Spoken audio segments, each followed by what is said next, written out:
Hello， 大家好，我是金宝正恩。今天我来到了一个地方，科林的睡得美维乐听力中心。睡不好或是会打呼的人，其实都可以来看看。对，那我们准备进去吧。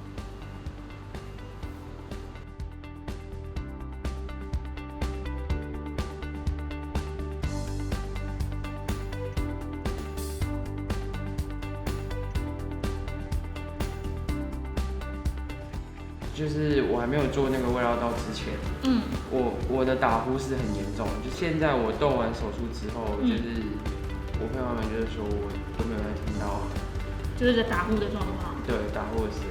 好哦，那我们今天就是来先测测看，因为我们毕竟不知道您之前的状况嘛，对不对？对，我也不知道。好。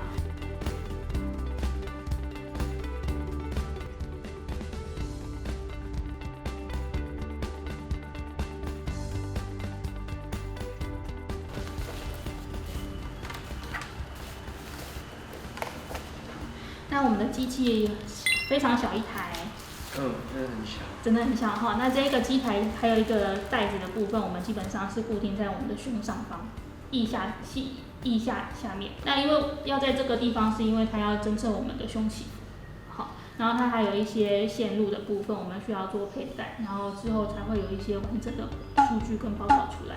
好，就是我刚刚跟检测师就是聊完之后，我准备回家做检测。那他之后会到我们家，就是来分析给我听，所以大家期待一下，就是到底我现在到底有没有呼吸中止症，我自己也是一个很大的问号。我们回家吧，就这样，拜拜。Hello， 刚从店里回来之后，现在差不多了，我等一下要去洗澡。那洗完澡之后，我就要去睡觉。睡觉的时候，我等一下就要佩戴这个，所以大家等一下会看到我睡觉的画面。现在呢，我要来用这个机器。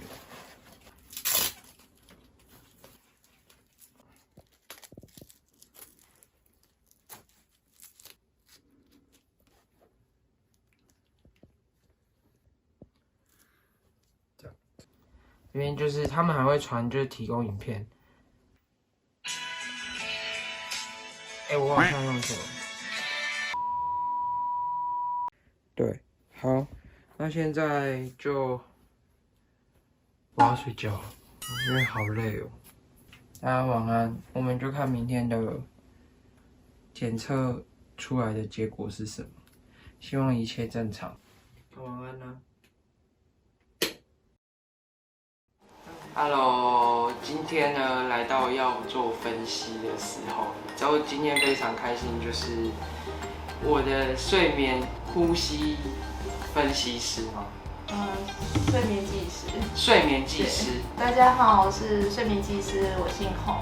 睡不好的民众，他们来医院做检查的话，那一般就是会由我们这种睡眠技师来帮他做一些检查线路的安装。为什么会有那么多就是线吗？对吧？那像现在你看到这一条，就是你整个晚上的呼吸状况，就是我的频率。对，就是有吸吐这样子。照理讲，我们如果没问题的话，应该是要整个呼吸很顺畅到天亮。一定会有呼吸比较慢的时候，跟比较快速的时候。那我们睡眠不管慢或快速，我们都会呼吸，对不对？对。一些人他睡觉的时候，他睡一睡会没有呼吸，是那边就去评估是哪些事件导致你没有呼吸。但大部分这个我们就统称为呼吸中止。那呼吸中止其实也有分类型，那常见的就是阻塞型的。就是可能软组织啊、结构啊，或者是息肉啊，或者是鼻腔的肿胀问题去阻塞我们的呼吸道。本身没有肥胖，但是会打呼的，也有可能会有这个状况。我们可以把它拆成两块来分类，一个是先天的，一个是后天的。那后天就是肥胖造成的嘛。那先天的可能是遗传的结构问题，可能他的父母是结构狭窄型的，遗传给他的小孩。或者是我们刚刚讲的一些软组织息肉的增生，或者是鼻腔的过敏导致你的呼吸不顺畅。那当然过敏也有一些是因为环境造成的，因为我们台湾又比较潮湿，所以蛮多台湾民众应该有这种经验，他可能在台湾是过敏的，可是去到国外或者是去个日本，它是完全没办法对。那这些因素就会造成我们所谓的阻塞类型。那另外2个类型就是中枢型跟混合型。中枢就是我现在会讲话，我现在会呼吸，都是因为我们大脑在控制。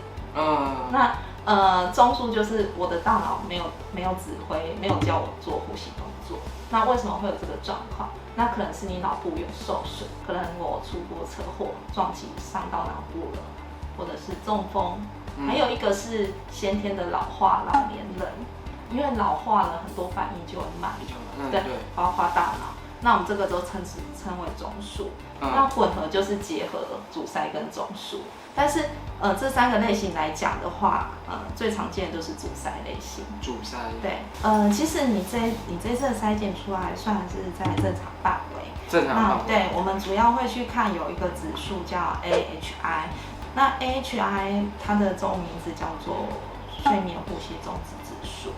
好，那正常 normal 的话，我们要1个小时哦，它单位是1个小时低于5次，都是可接受范围。像有的人去做检查，如果他1个小时有20次，他那个晚上睡5个小时，那就表示他那1个晚上有100次的停止呼吸的现象。什么叫不正常？高于5次的话，它的分类国际分类就是5到15是轻度等级的，15到30就是中度的，那30以上我们就算是重度的一个现象。对，那不管你是什么程度，其实只要有异常，都应该要跟医生讨论。好，对。因为其实呼吸中止症是不是会让人睡不好？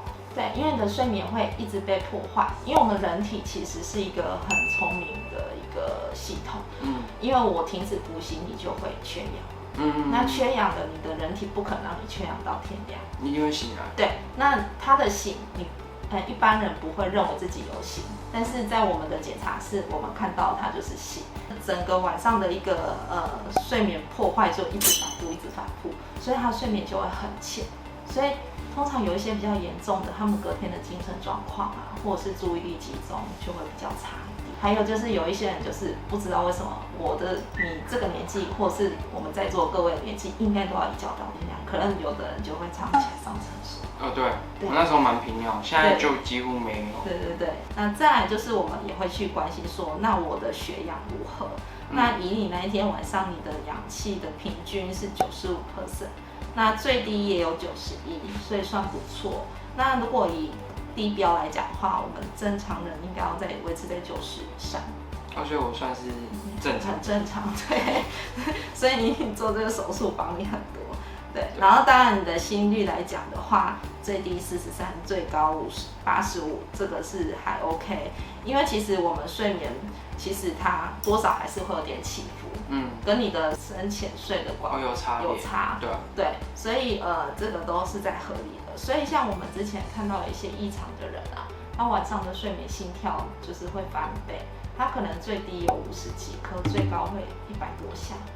翻倍，对，100多下是他已经可能在运动了或什么的。对，你想想看，我现在在讲话，我也不可能跳100多一定是跑步的状态或快走的状态。对啊。可是其实我们以前在检查室看到很多这种状态，所以为什么呼吸中止会跟一些心血管慢性病是成正比的关系，就是这样子。这种东西其实我们以前在跟民众卫教的时候，这个东西不处理，其实你不会有立即致命。但是也有人称它为是一个慢性杀手。那打呼，你最关心的打呼呢？今天就是这次测出来非常少，真的整个晚上才48次而已。48次打呼？对。来，你说我之前就是打呼超恐怖的。对，确实你可以放心。不过我是觉得说，可以把这个东西当成现在是正常，那我们就当成规律的每一年定期做追踪。所以还是要定期做追踪会比较好。因为就是当然你自己的体态要维持。那如果体态维持得好，为什么还要追踪呢？可能就是因为我们人还是会有老化这件事情。你老了其实是全身性的松弛。还有，如果什么样的人更应该要追踪？如果你的家族是有一些，比如说我就是一直以来鼻子，像你刚刚提到，我都有鼻子的问题，对，过敏问题。那其实过敏都会让你的内部的一些鼻甲可能会有肥厚的现象等等。其实这些可能在时间累积久了，还是多少会影响。那现在我分析完了之后，非常开心，就是因为我做完这个胃绕道手术之后，我的身体状况有变得比较好。但是就算变得比较好，还是刚刚就是技师有讲到，就是还是要定期的检查，因为人的身体会随着时间而老化嘛，所以当然就是还是要保养自己的身体，因为健康才是最重要的。那这边呢，我要跟大家讲一个好消息，就是请大家可以下去看一下我的连结，因为大家可以点连结进去填表单。那填表单可以干嘛？可以到他们的门市，就是去做检测，好吗？赶快去做一下居家检测。那就这样，我们这一集就这样喽，拜拜。